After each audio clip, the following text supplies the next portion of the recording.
appointed time. It speaks of the end and will not prove false. Though it linger, wait for it. It will certainly come and will not delay. Praise God. Amen.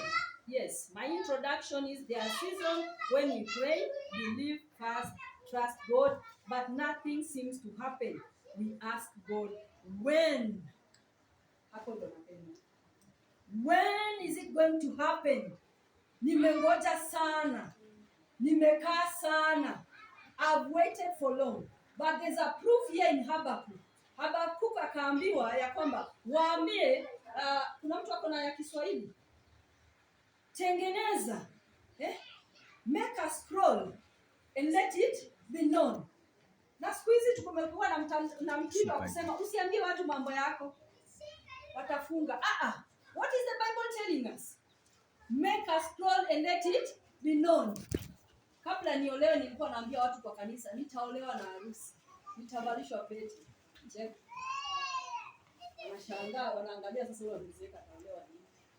Praise God. Unajua unaweza chapa, wewe ni msichana lakini ukazeeka. Na unaona yule dada ametuambia ameretire, angalia vile anakaa yani. Kuna watu wanatupa mistari kama ana mwana. Bwana Yesu asifiwe. Na kuna mtu anakaa, angalia mke wa bishop. Hata ukiambiwa wale ni watoto wake unakataa. Very young.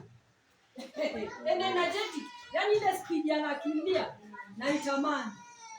Na kuna msichana amepitia, kwani nilikuwa nimepitia. Tafikia watoto watano ni kazi rahisi kweli? Na nimewaika private school. Praise God. Na ninakimbia. To an extent I'm working 3 jobs. Na bado nina biashara. Praise God. Amen. Kwa sababu you want to give them the best standard. Si ndio? Tengeneza hiyo. Make that scroll.